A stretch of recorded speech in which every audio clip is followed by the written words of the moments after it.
CBS Sports. High drive, center field, hit the wall, grand slam. This is magnificent. Got a fantasy question? Email fantasybaseball@cbsi.com. Get ready to win your league. Where fantasy becomes reality. Now here's Frank, Scott, Chris, and Adam.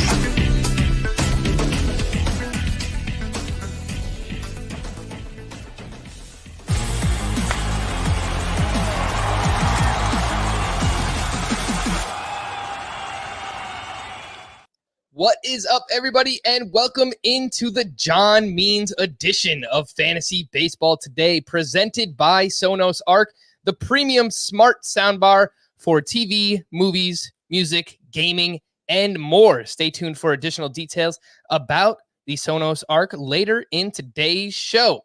Hey, Chris, just a heads up that if my internet cuts out at any point, you'll be riding solo. Are you ready? No.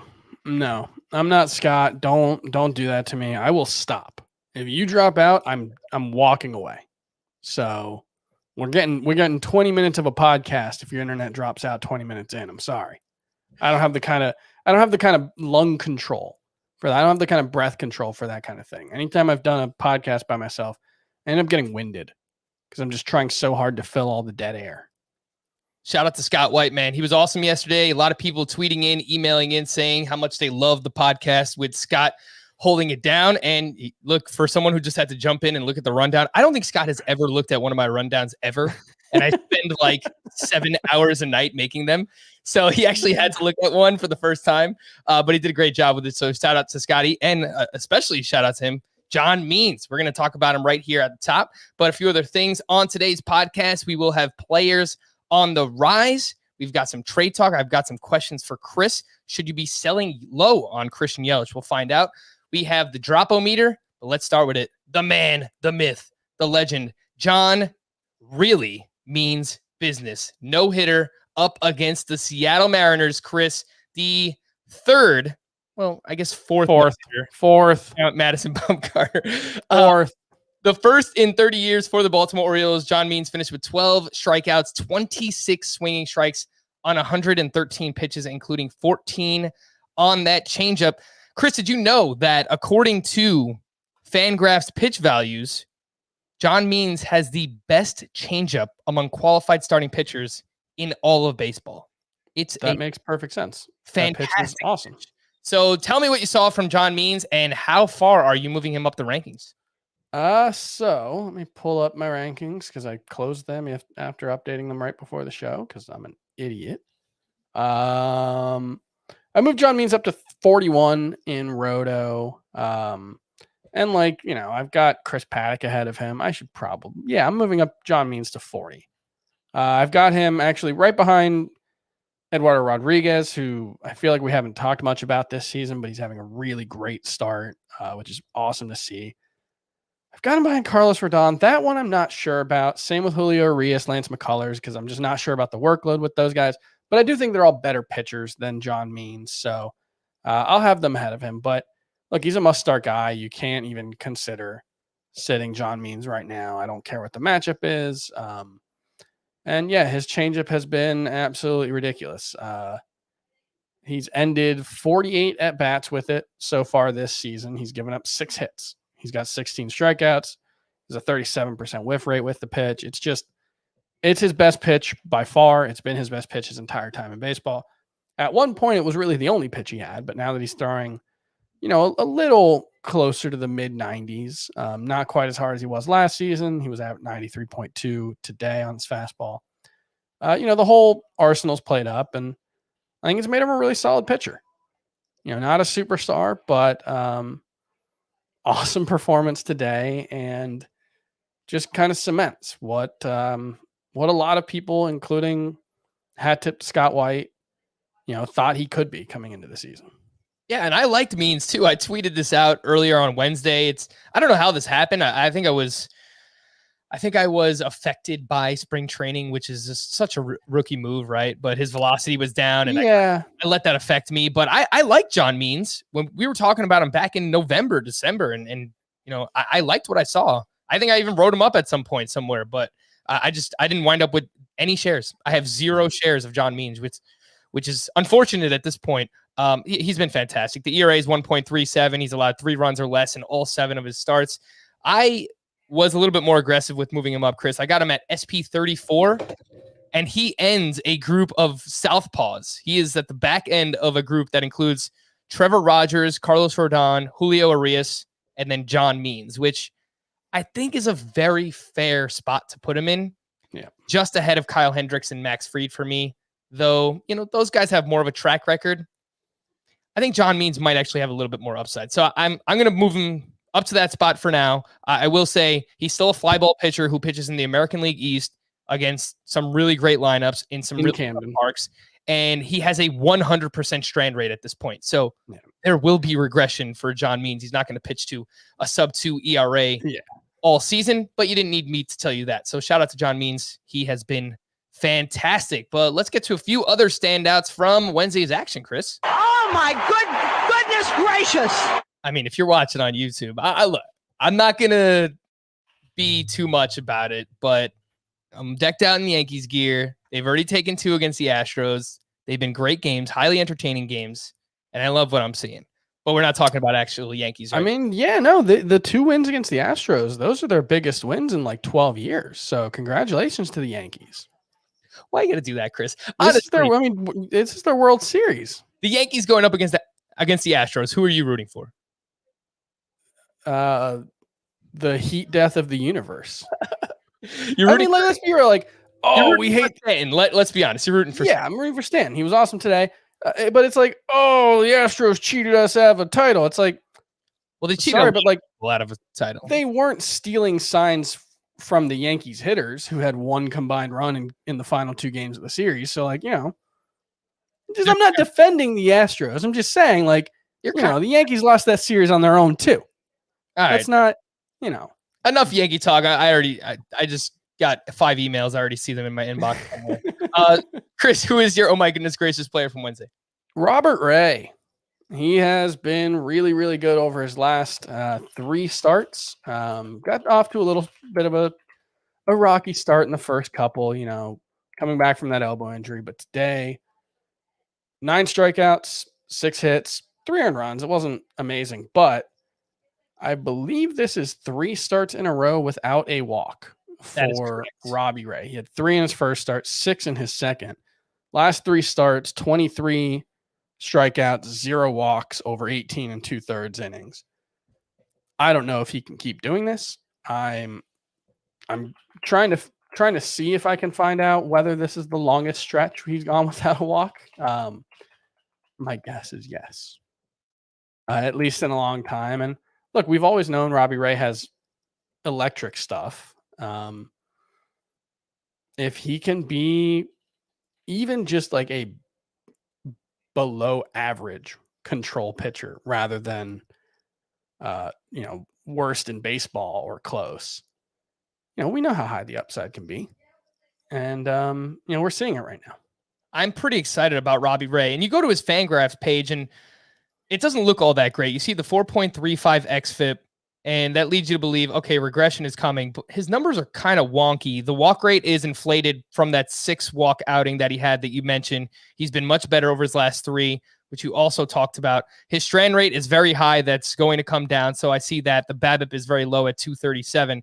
But he's also getting more ground balls than ever before, 44% ground ball rate. He had a 12.6% swinging strike rate entering this start. He just had 21 more swinging strikes on 95 pitches against the Oakland A's, which is a pretty damn good lineup. So I think that these underlying numbers are going to look a little bit better come tomorrow when they factor in this start into everything. So I would actually I don't even know if he's a buy high because people probably don't realize how good he is. First of all, I think he's a must add. He's 63% rostered, Chris. So, I mean, that's first and foremost. I do think you should get him on your fantasy team. He's in line for 2 starts next week against the Phillies and at the Atlanta Braves. Not that those are great matchups, but I really like what I've seen. And if someone's just giving him away because they're like, oh, it's Robbie Ray, he hasn't been good for years, whatever, I would love to get him on my team. So yeah, and a couple things to note. One, he's still getting hit really hard this season. 8 hard hit balls today.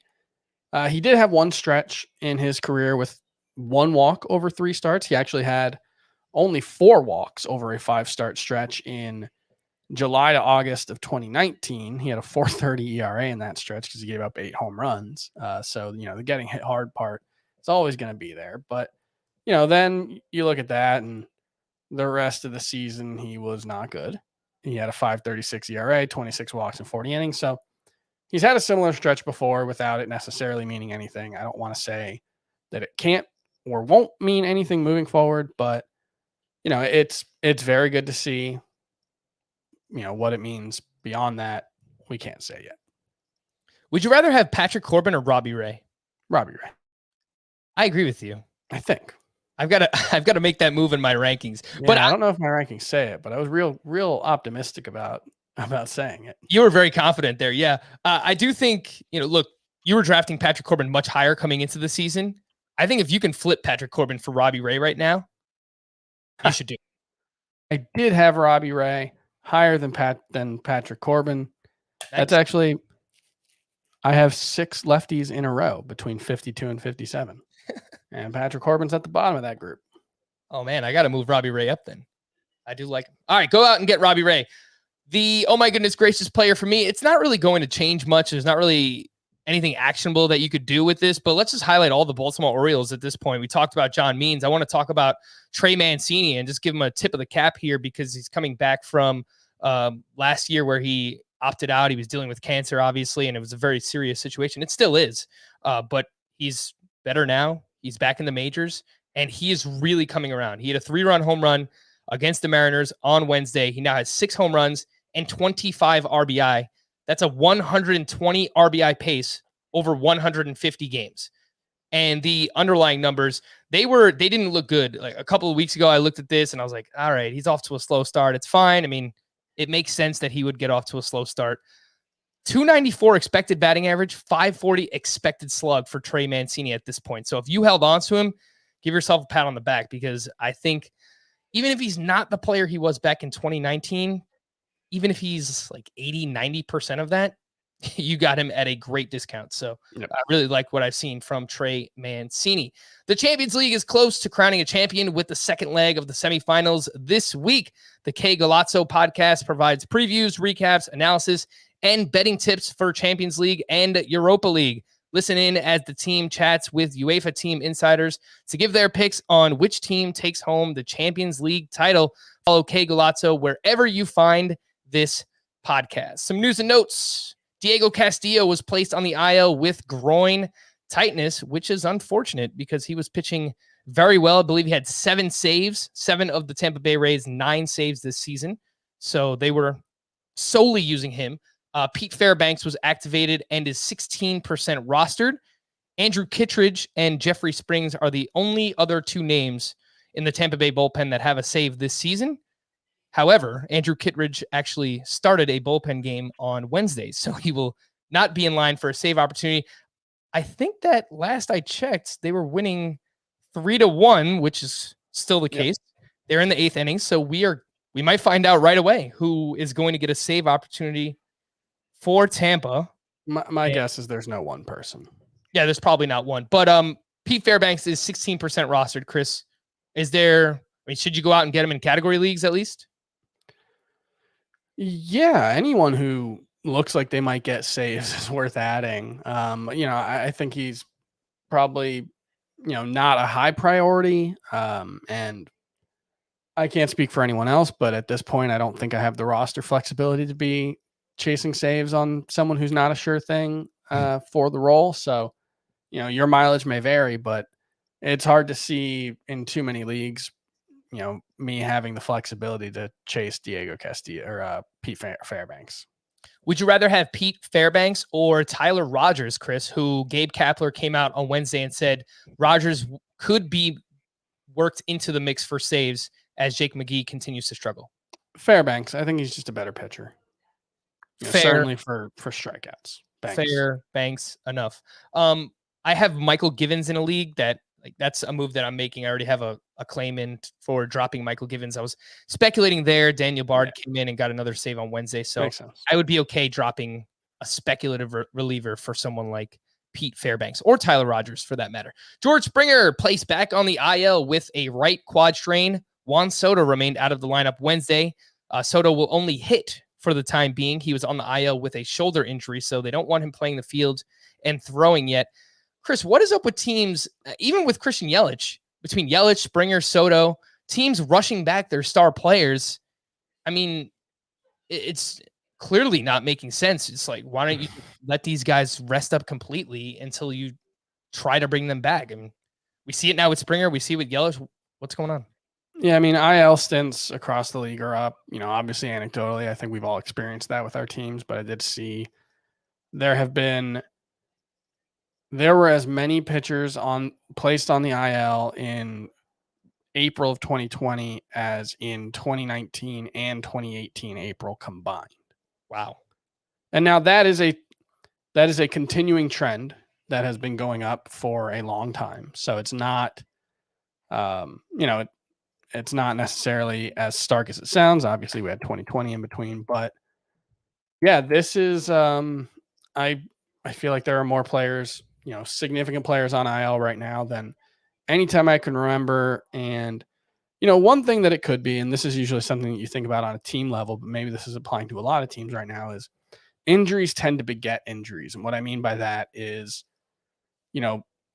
training room time and training room staff there are finite quantities of that. And so when you have a string of injuries, what can happen often is because players get, less attention from the training staff who are paying attention to injured players, you can get, those nagging injuries that they just can't quite get back from or something like that. I don't know if that's the explanation. I don't think anybody really has an explanation besides the fact that beginning of the season is the time when injuries happen the most. That is always true. Guys coming back from injuries or guys starting up their, workload are more prone to injuries than at any other time. And so, what you're seeing is probably a lot of guys got hurt at the start of the season, which is when injuries happen. And then as they're coming back to activity, they can get hurt again. I don't know if it's just bad luck. I don't know if it's, a systemic thing. It sure seems like the latter. And yeah, it's been really frustrating watching Soto and Yelich and, all those other guys come back for 3 days and then go back on.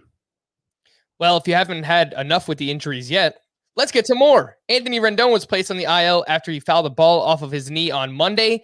Alex Kirilloff, another one, just like Nico Horner, player we're excited about, playing well. Alex Kirilloff placed on the IL with a right wrist sprain. He's headed to a specialist for further evaluation. Miguel Sano was reinstated and batting 8th for the Twins on Wednesday. Joey Votto fractured his thumb after getting hit by a pitch and will miss about a month. What are we thinking that they do here, Chris? Because my first instinct was Mike Moustakas to first, Jonathan India to third, Nick Senzel to second. Senzel has already played 4 games at second base this year. So maybe more playing time for Tyler Naquin. Plus, Shogo Akiyama is due back pretty much any day now. Yeah, I think that makes sense. When Akiyama comes back, maybe he sees some time in center field and kind of cuts into what Naquin can get. I'm not really a Naquin believer anyway, so I'm not sure him getting more playing time really has all that much fantasy relevance, but it just stinks. This one is just plain bad luck. Joey Votto got hit by a pitch. There's no systemic issue there. It's just, although actually hit by pitches are up league wide. I looked this up earlier because someone asked. 1.3% of all plate appearances have ended in a hit by pitch this season. In 2020, it was 1.23%. In 2019, it was like 1.09%. So, those sound like relatively small numbers, and they are, but it's a 5 to 10% increase from 2020 to 2021. It's not nothing, maybe. Cody Bellinger hasn't been cleared to run at full speed. He remains week to week. Corbin Burns' return timeline will be unclear until the end of this week. Already mentioned that Jake McGee note. Tyler Rogers is available. He's rostered in just 23% of leagues, so he could be worked into more save opportunities for the Giants. Steven Strasburg is scheduled to throw a 35 to 40 pitch simulated game on Thursday. If all goes well, he'll likely need at least one more simulated game or rehab start before he returns. Buster Posey left Wednesday with a hamstring injury. Brandon Nimmo was placed on the IL with a left finger contusion. The Mets will likely go with Kevin Pillar in center field for those in NL-only leagues. David Price has started throwing off a mound. He's only 31% rostered. And Chris, we've been talking about Tony Gonsolin a ton recently, rightfully so. I think Gonsolin has a lot of upside. But it sounds like Price will be back before him. So should we stash David Price? Yeah, I'm not sure they're going to use him as a starter. Yeah, I don't know if they've said anything about that, but he was pitching out of the bullpen before the injury, and that might be the role that they want him in moving forward. So I think I would prioritize Gonsolin. But if Price did end up in the IL or in the rotation, that wouldn't be the worst thing either. I think he could have some value. Julian Merriweather, hope you did not spend 30% of your fab budget on him in the first week of the season. He was transferred to the 60-day IL with that oblique injury.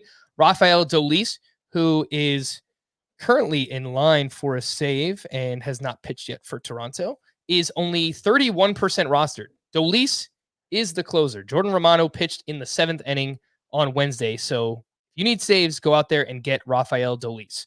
Johnny Cueto will be activated Sunday against the Padres. Cueto is 59% rostered, had a 1.80 ERA across 3 starts earlier in the season. Roberto Perez placed on the IL with a fractured finger. Rougned Odor placed on the IL with a left knee sprain. DJ LeMahieu will head back to second base. Luke Voit should be back early next week. And speaking of Voit, he had 2 more hits, including a home run on Wednesday with the Yankees' AAA affiliate. Alex Verdugo was scratched from the lineup with lower back tightness, which continues to hamper him. Bryce Harper remained out with that wrist injury, which is lingering. Jake Odorizzi is, quote, trending toward maybe needing a rehab start or 2 before being activated from the 10-day injured list.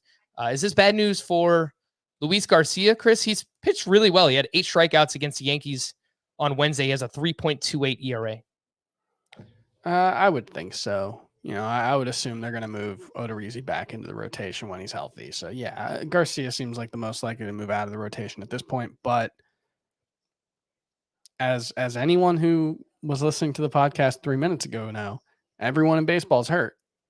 So there may be another spot in the rotation opening up before then. Who knows? Some prospect updates, not because, you know, I didn't have enough box scores to look through every night, but I've now started looking through AAA and AA box scores every night, Chris. Good. I'm just losing my mind. But, you know, we want to stay ahead of the game in terms of prospect stuff as well. Wander Franco has 5 hits in his first 2 games at AAA, including his first home run on Wednesday. I could see mid to late May for Wander Well, Franco. you know, the question is, how's his defense? Can't tell you. I didn't watch the game. I just looked at box scores. That's a little joke, Frank. Yeah. For continuing with the Rays, their second base / outfield prospect, Vidal Brujan, had a, you know, sweet and savory. He had a sweet and savory. The guy has serious speed. He has stolen a bunch of bases in the minors. He had a home run and a steal on Wednesday. Giants outfield prospect Elliot Ramos hit his first home run at AA. Tigers outfield prospect Riley Green hit his first home run at AA. Reds pitching prospect Hunter Green. This guy throws gas. He had 8 strikeouts, threw a bunch of pitches over 100 miles per hour on Wednesday. Marlins pitching prospect and their first round pick in 2020, Max Meyer, had 5 shutout with 5 strikeouts. And I think there's a lot to be excited about with Max Meyer. Raising the bar, presented by Sonos Arc. Let's talk about a few players, Chris, who have elevated their game recently. And we'll start with Jon Gray. Continues to get it done, going up against the Giants on Wednesday. 6 innings, 2 runs, only 2 walks, 8 strikeouts. The ERA is 3.12. The whip is 1.17. He's 68% rostered. He might be out there in some shallower leagues. The problem, 2 starts next week, both at home against the Padres and the Reds. So yeah, I don't think you can use him in those 2 starts, which is disappointing because he has made some changes that are fairly interesting. The biggest being, throwing his slider more. He's throwing about 37% of the time. That's the biggest change that we're seeing from him. And I would hope that he'll continue that trend. I think today it was 41%. He got a bunch of swinging strikes with that pitch today. So, that's always a good idea when you throw your best pitch more. But yeah, I don't think you can start him against the Padres and Reds in a 2-star week at home. It's just too hard to pitch at Coors Field. I wouldn't do it in a categories league, but I think I might do it in a points. Maybe, yeah. The back end of your rotation. Obviously, don't start him over any stud 1-star pitcher, but if you do need a 2-star pitcher in a points league, I could see throwing Jon Gray out there. It's basically just gone full Patrick Corbin and throwing his slider a ton this season, which has definitely helped. How about your boy, Yusei Kikuchi, Chris? He just bad luck loser on the other side of that no-hitter against the Baltimore Orioles. 7 innings, 3 runs, 7 strikeouts. Very surprisingly, every time I look at this, I just can't believe it. I don't know why. He has consistently gone deep into his starts. Yusei Kikuchi, 7 innings now in 3 of his last 4, 56% rostered. Problem for him, he's at the Dodgers next week. Yeah, I don't think you would want to start him there, but I still have him right around the 60 range at starting pitcher. I still like what he's done. He got BABIP'd a little bit today. He hasn't been getting as many strikeouts as he did last season. So, there are still definitely some things that he needs to improve on, but I just generally like the profile and I like the stuff, and these flashes that we're getting, hopefully mean he's, going to go on a nice little run soon. Would you rather have Kikuchi or Robbie Ray? I think Ray. I think so too. Would you rather have Kikuchi or Jon Gray? Kikuchi. I think so too. Let's talk about another starting pitcher who has looked really good since he's been recalled for the Chicago Cubs. Adbert Alzolay up against the Dodgers on Wednesday. The Dodgers, 5 innings, 2 runs, 1 walk, 7 strikeouts, 12 swinging strikes on only 79 pitches. Continues to pitch off his slider, Chris, a lot like Corbin we mentioned. Jon Gray, 42% of his pitches on Wednesday were that slider. He now has 20 strikeouts to just 4 walks over his last 3 starts. 32% rostered, so he is widely available. Would you rank him behind all the other pitchers we mentioned thus far today? Jon Gray, Kikuchi, Robbie Ray. I would. He doesn't really pitch deep into starts consistently. It is fascinating that the curveball was his go-to pitch last season. It was really, really good. He allowed a 174 xWOBA with that pitch last season, and he's completely abandoned it. He has thrown 7 curveballs all season, and the slider, which he only threw 7% of the time last season, he's now throwing 47% of the time. So definitely still a lot of tinkering going on with Alzolay. I don't know if, maybe he could work both in and, maybe see what happens there. But I think he's probably just limited enough to, he's really just fastball slider right now. Last season was really just fastball curveball. So I think he's probably just going to still be kind of a 5 innings and out, maybe some decent strikeout numbers, but, probably not a must start guy. And as much as I like what I've seen from Alzolay, I've picked him up actually in my home league. It's a 12-team points league. It's a little bit deeper because we start 6 starting pitchers and 4 outfielders. So the waivers is not as it's not as fruitful as other leagues. But basically, Chris, with guys that just throw 2 pitches this much, we kind of expect that it's going to catch up to them eventually, right? It's kind of like the same thing with Huascar Ynoa. As great as he's been, he's just really been doing it with the fastball slider. Is that how you feel about Alzolay? That, it's going to catch up to him sooner rather than later?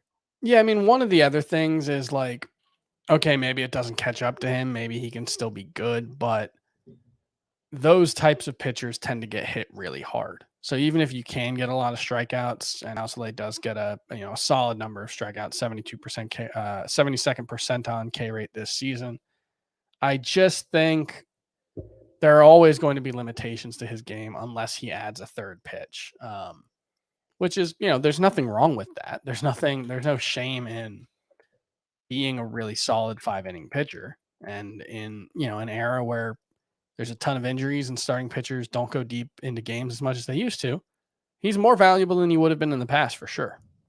Yeah, and I do think he's more valuable in roto or category leagues, more so than points leagues, because he's just not going to give you that volume in terms of innings pitched. Last week when he made a start, Chris, I actually made the comp to a Dinelson Lamet light from last year. Lamet really just relied on those 2 pitches. He obviously throws much harder, and his slider is just better. So he's not going to be as good as Lamet was, but can he be Lamet light? Adbert Alzolay? I think so. And Sure. that's worthy of being rostered in 12-team category leagues, in my opinion. Let's look at some hitters. Brian Reynolds, who we haven't talked about much recently. A couple of weeks ago, we talked about a few Pirates hitters that were performing well, but let's get back to him because he kind of just looks like he's back. I think we just sweep 2020 under the rug, which we should do for a lot of players, obviously. Reynolds hit his 3rd home run of the season on Wednesday. Actually came off of Yu Darvish. 291 batting average, 849 OPS. The guy has a 31% line drive rate, according to Fangraphs. He's 67% rostered. Chris, do you think that number should be higher? Probably not. Because he is a very good average hitter. I mean, 290 XBA in 2019, 296 in 2021, 2020 being the outlier at this point.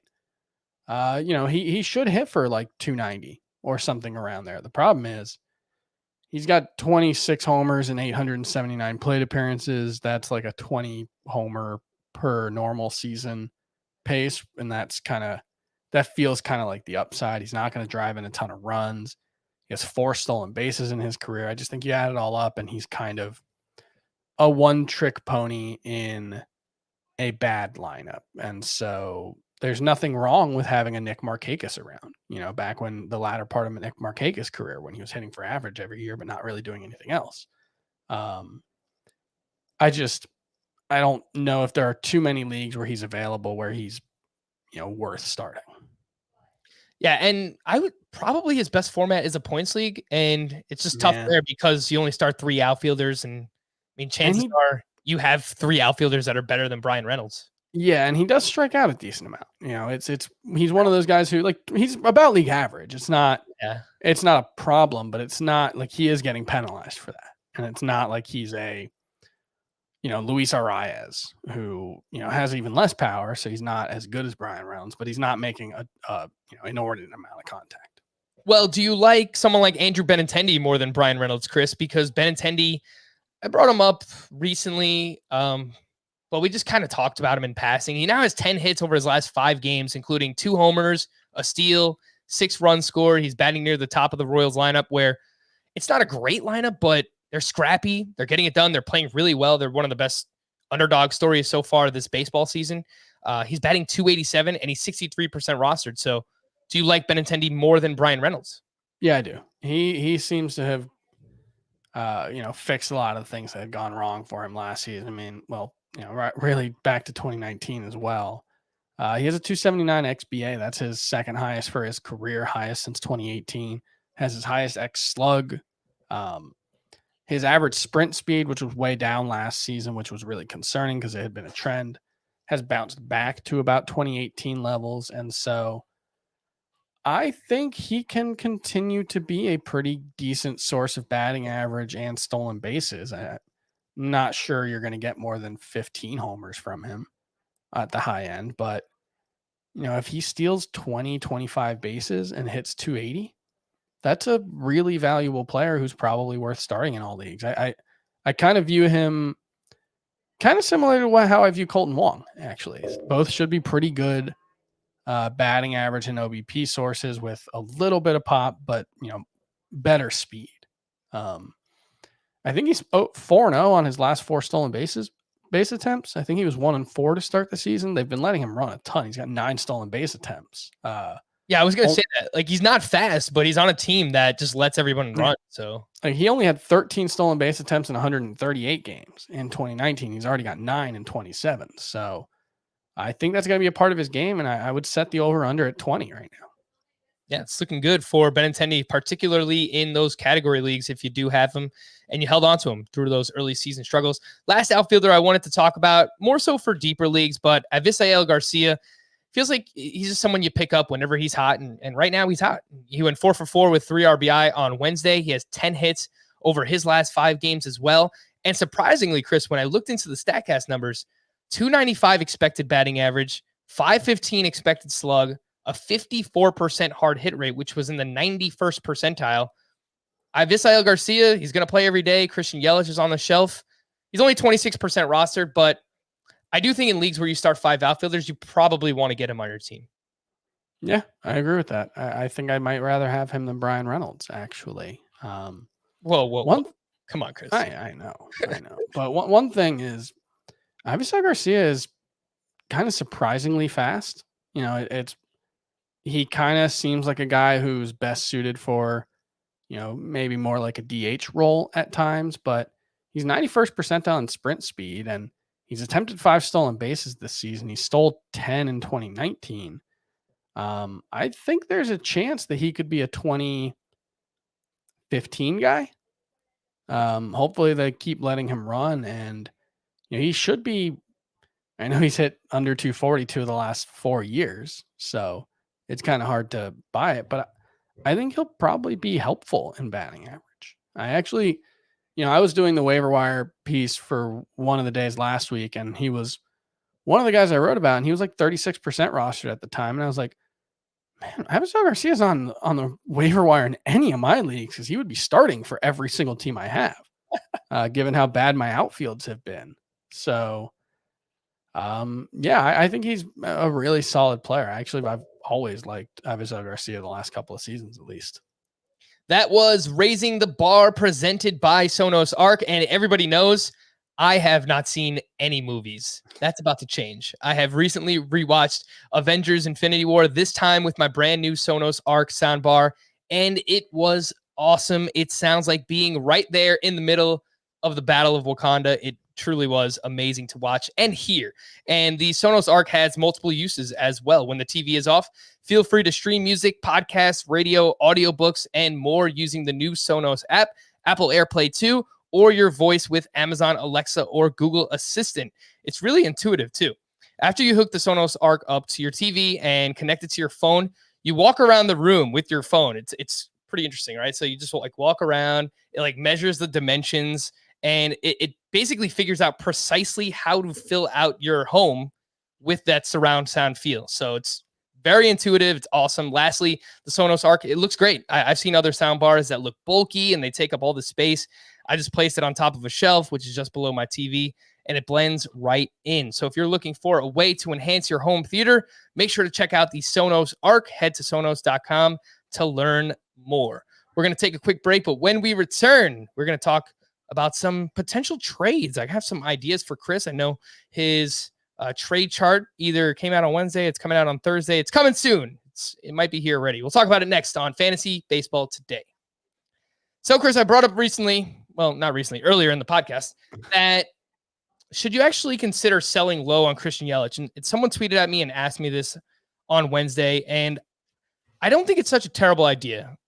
Knowing what we know now, there's no idea of a timeline for Christian Yelich. It sounds pretty bad based on the quotes that I read on yesterday's podcast, where he basically said, I can't keep doing this, and they need to figure out a way to get him right. I don't know what way that's going to be. You know what it reminds me of? What are you thinking?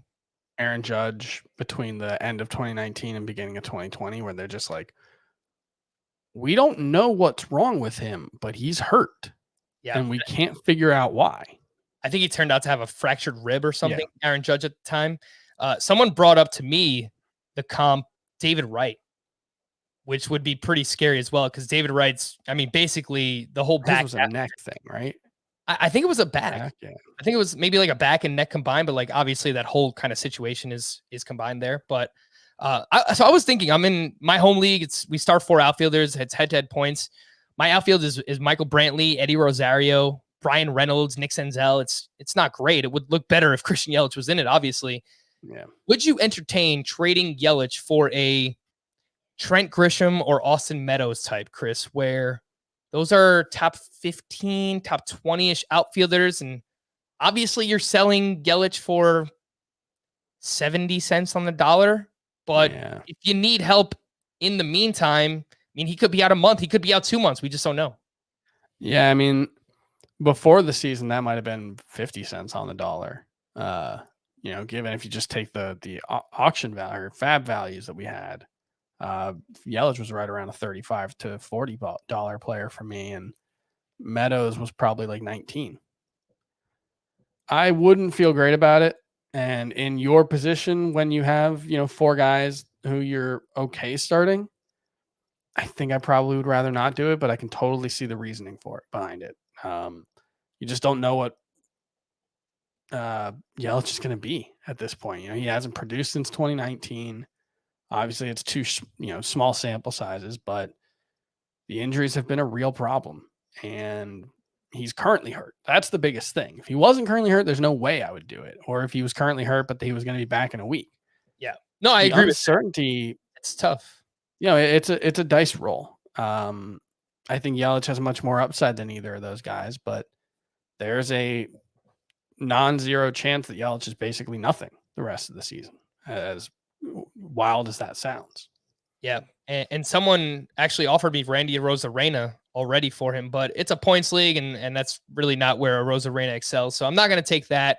I offered him to someone for Kyle Tucker. I would have done that trade. If I could get Kyle Tucker for Christian Yelich right now, I would do it. But I moved Yelich down to the 12th outfielder in my rankings, just ahead of Judge, Trent Grisham, Byron Buxton, Chris Bryant. So I'm going to leave him there for now, and we'll see what happens with the timetable. But if you are desperate for an outfielder, I don't think it's a crazy thing to entertain. Walker Buehler, Chris, let's talk about him.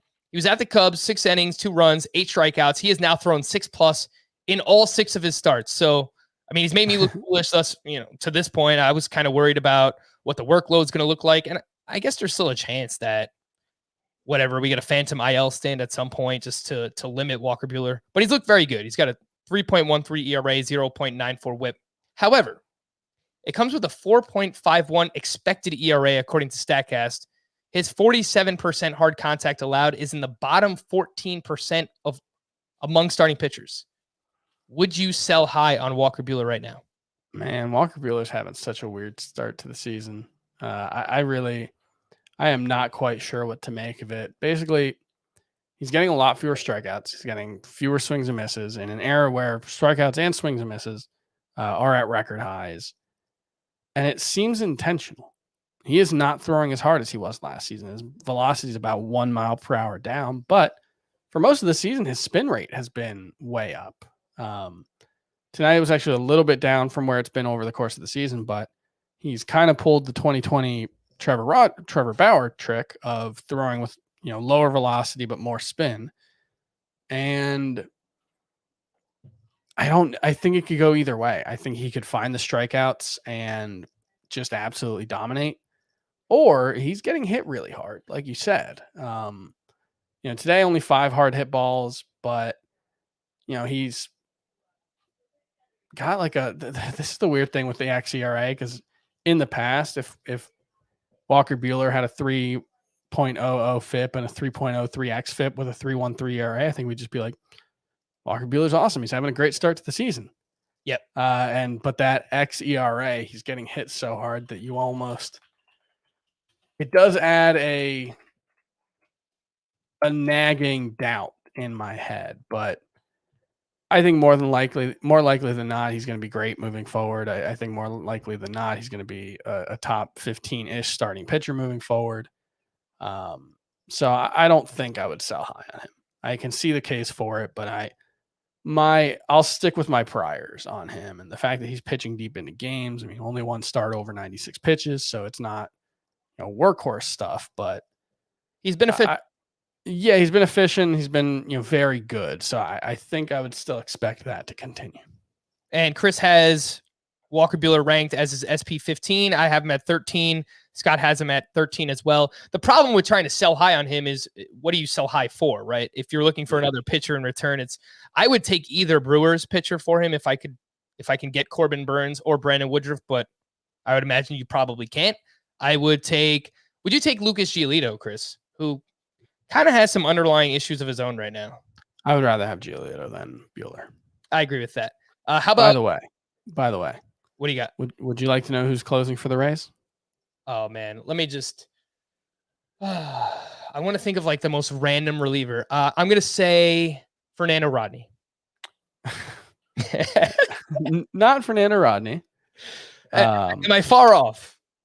Jeffrey Springs. Okay, I tweeted his name out earlier today. Yeah. Possibility. He is a lefty who had a 7.08 ERA in 20 1/3 innings last year, and a 6.40 ERA in Okay. 2019, but he's been very good to start this season. I'm not exactly sure, whether the matchups, like it's the bottom of the order plus David Fletcher, who's a righty. There's only one righty among the 3 hitters he's scheduled to face. So I don't know exactly if it's just a matchups thing. My guess is that it's just a Rays being Rays thing. Yeah, he is 1% rostered on CBS. That is Jeffrey Springs in for the save for the Tampa Bay Rays now that Diego Castillo is on the IL. I guess in deeper categories league, sure, take a shot. But I think this is now when we get the Rays mix and match bullpen that we all kind of expected. I think that's kind of what it's going to be without Diego Castillo on the team right now. A few other potential trade candidates, Chris, I wanted to bring up. Sonny Gray now has looked great for 2 straight starts, 7 shutout with 8 strikeouts against the White Sox on Wednesday. Only had 9 swinging strikes on 90 pitches.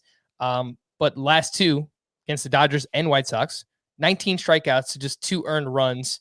Would you look to sell high on Sonny Gray? He does have that back injury history, so you worry about that. And I mean, his production in his career has been pretty inconsistent. So it has been inconsistent, but really, over the last dating back to 2017, really, he's mostly been very good, with the exception of one really bad year with the Yankees, where he talked openly about, basically they wanted me to be a pitcher who I'm not.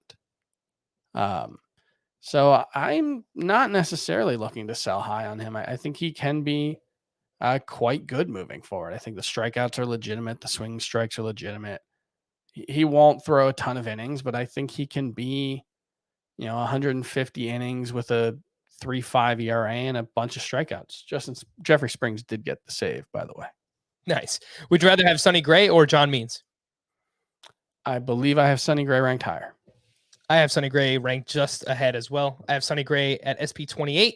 I have John Means at SP 34. Gray's 31 for me.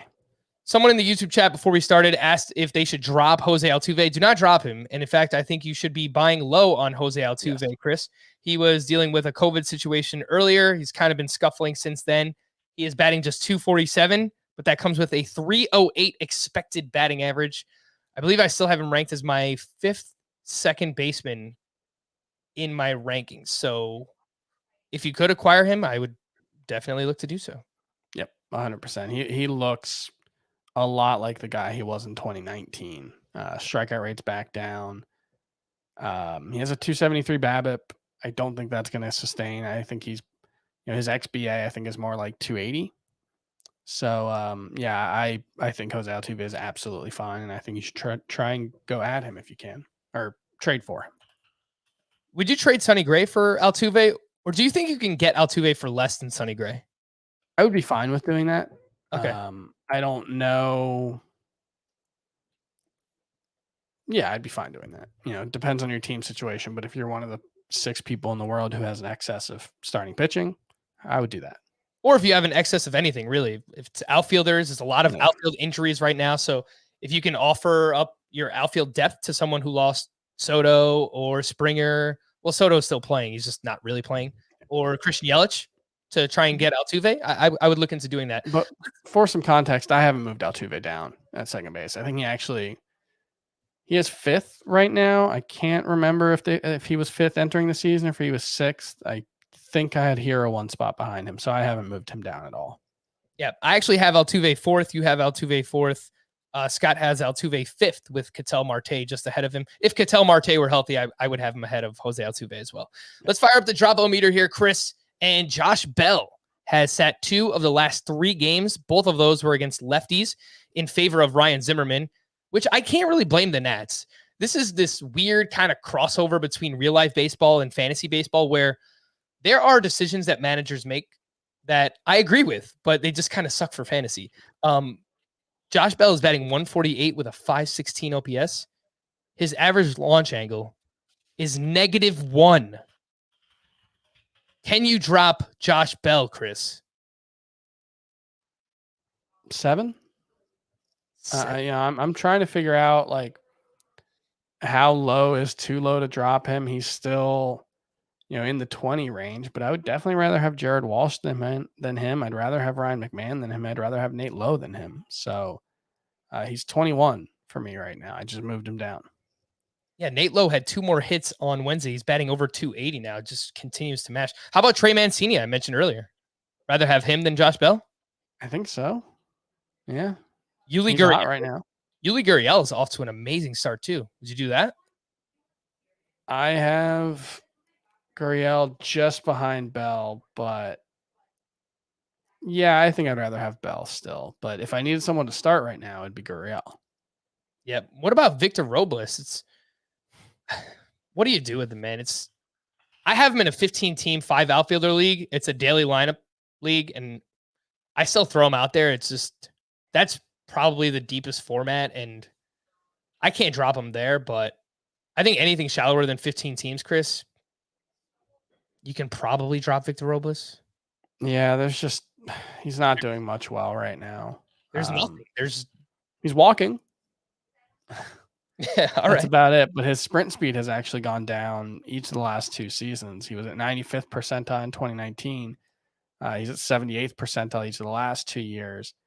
He has really not rated out well defensively. That probably is a small sample size thing, but it could also be indicative of a drop in, athleticism, which would be, not a great sign for a 23-year-old who said he spent his offseason, working on being more limber and a little quicker.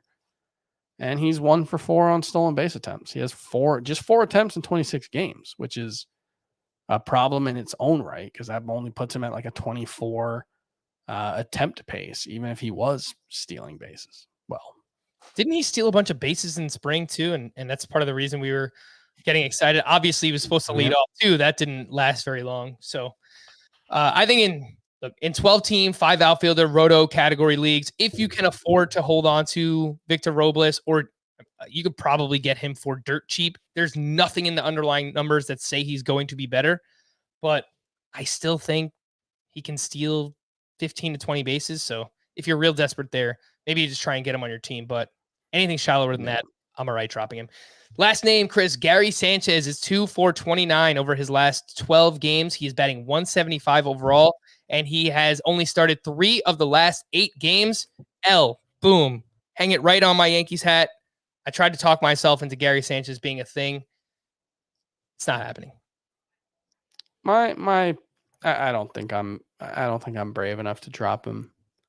Really? I know that's not really necessarily the best way to play, but I guess in a 12-team points league, he's probably droppable, because there should only be 12 catchers rostered in a 12-team points league, unless there are guys on IL. And I have him 10th. That makes him pretty droppable. So I'll say a 7 on him. Mitch Garver is 78% rostered compared to 83 for Sanchez. Garver's hot again. I would make that swap. Sean Murphy's hot all of a sudden too. Yeah. I know the overall numbers don't look good because he just got off to such a dreadful start, but Sean Murphy 76% rostered. Would you make that swap, Chris?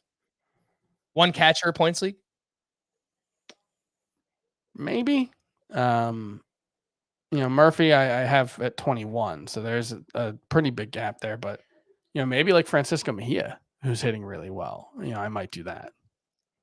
All right. So, yeah, you can get rid of Gary Sanchez. Some deep league names that you might want to know. Brandon Crawford, he's been around forever. I mean, people might think he's not exciting. I really don't think he is. But he did go 1 for 2 with 2 walks on Wednesday. He hit his 6th homer, stole his 3rd base of the season.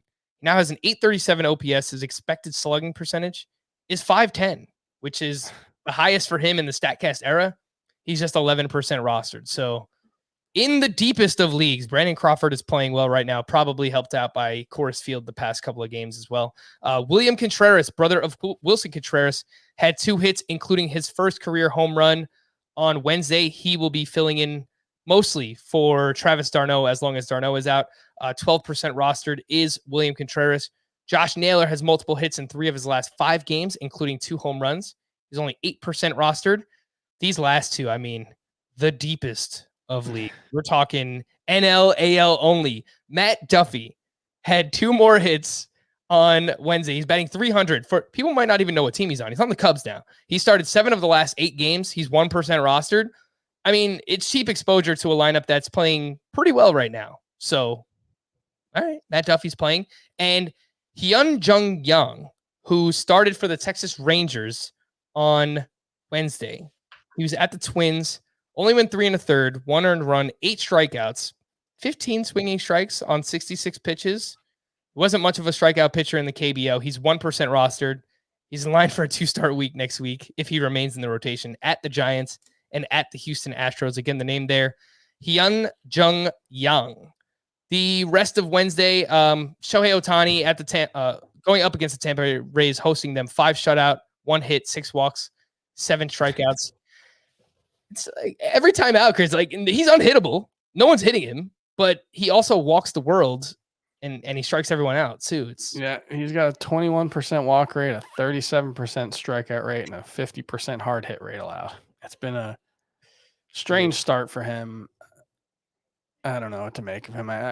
He's been hovering in that like 50 range of starting pitcher for me, but I like I said on Monday's podcast, I think I'd much rather use him as a hitter right now than a pitcher. 100%. Marcell Ozuna's heating up. He has 8 hits, including 3 home runs over his last 7 games. Max Fried returned to the mound for the Braves. He was at the Nationals, 5 innings of 1-run ball with 6 strikeouts. He had 10 swinging strikes on 72 pitches. He only allowed 3 hard hit balls. A really nice return for Max Fried. Giancarlo Stanton. Where is it? Here we go. Giancarlo. Non si può stopparlo. The guy's hot, man. When he's hot, he's hot. 3 more hits, including his 8th home run of the season. Now has an 11-game hitting streak. And Giancarlo Stanton is batting .314 with a .953 OPS. Tip your cap to the man. Casey Mize. I can't really figure this one out, Chris. At the Red Sox, 2 straight quality starts now, 6 innings, 1 run, but 4 walks, 3 strikeouts in this one. He's not getting any swinging strikes. He's still 55% rostered. He's in line for a 2-start week next week. At home for both, against the Royals and against the Cubs. Would you have any interest in Casey Mize in that spot? Royals and Cubs, I think only in probably points leagues deeper than 12 teams.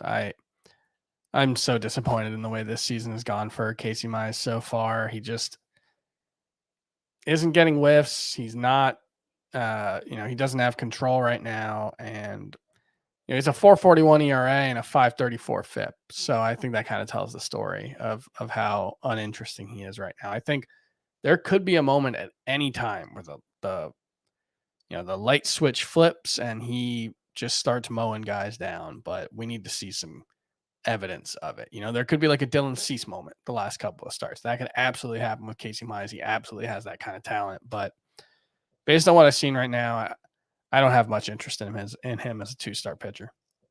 Would you rather have Robbie Ray, Jon Gray, and Yusei Kikuchi over Casey Mize? Yes, definitely. How about Adbert Alzolay? Probably. Oh, righty. What else do we have here? A day after Ronald Acuna hit his 10th home run of the season, he was the first to 10. JD Martinez matched him. Now has 10 home runs in the season, batting .349 with an 11.48 OPS. Brandon Lau hit a 3-run homer that accounted for all of the Tampa Bay Rays runs. It was his 5th home run of the season. He is still batting under 200. So he's another one. It's whenever I update my rankings, Chris, I don't know what to do with Brandon Lau. Yep, it's same. I just kind of leave him where he is because he's hitting home runs. He has the ability to steal bases. He's leading off, but he's just not been good. So yeah, I was skeptical of him and his price coming into the season. And same, I have no shares. Yeah, I think I've moved him down like 1 spot at second base each of the last 2 times I've updated my rankings. It's not like he's dropping precipitously, but I'm not excited about him right now. There's some bad luck there. 242 BABIP, that'll turn around, but 30% strikeout rate is it's too much. The call to the pen. Let's get you some bullpen updates for the Cincinnati Reds. TJ Antone pitched both the 8th and the 9th inning in a tie game. Lucas Sims pitched in the 10th in extras, and he picked up the win. Chris, if you had to guess, who gets the next Reds save opportunity? Antone, Sims, Doolittle? I don't think it's going to be Garrett because he's suspended, although he's appealing. So I have to guess. Yes. My preference would be to not guess, Frank. Are you sure I have to guess? You have to guess, or else I would be mad at you. Antone? I hope so. I really don't know. Because they see, like, I just think he has too much value in a multi-inning role is the problem. Like, the ability to have him go out there and pitch 3 innings in a close game is super valuable. So why don't they just pitch him for the 7th, 8th, and 9th? Sounds all right to me. I mean, I've always wondered, like, you could get like 120 innings out of a guy like that. That'd be really interesting. But I would guess it's him based on the usage today, but I don't have any confidence in it. For the Rockies, Daniel Bard picked up his 3rd save, but he walked 2 and allowed an unearned run. His ERA remains 8.10. For the Cardinals, Alex Reyes got his 9th save, still has not allowed a single run this season. Will Smith got his 6th for the Braves. Aroldis Chapman got his 7th for the Yankees. And look, I have been obnoxious today with the Yankees talk. I understand that, but I really do think this is the best I've ever seen Aroldis Chapman pitch. He is painting the corners, 101 miles per hour. Yeah. He's going a splitter now. He looks ridiculous. Yeah, the velocity's back after it had dipped a couple of times the last few seasons. He threw 4 of the 5 fastest velocity pitches today, all of them at 101 miles per hour. And yeah, that splitter's been dominant for him so far. And, maybe people, maybe hitters will adjust to it, but it's not like Aroldis Chapman needed a splitter to be a very good pitcher. So, like, if all of a sudden people figure it out and start mashing it, he can just go back to throwing 100 miles per hour with a terrifying wipeout slider. I think after his season ending 2 years in a row in the postseason by allowing home runs, he was like, all right, I need to figure something out. I have to add something to my arsenal. And that's what he went with. And right now it's working. For the Phillies, Jose Alvarado picked up his 2nd save. Hector Neris has been used a lot recently. So I think that's 2 days in a row. Yesterday it was Sam Coonrod. Today it was Jose Alvarado. For the Rangers, Ian Kennedy picked up his 9th save. And he might be the best closer value of anybody this season. I mean, he got like 17 strikeouts to 3 walks or something like that. He was picked up as a free agent right before the season started because everyone on that team got hurt. So, and Ian Kennedy's been great. James Karinchak, Chris, are you starting to get worried? He picked up his 3rd save for Cleveland.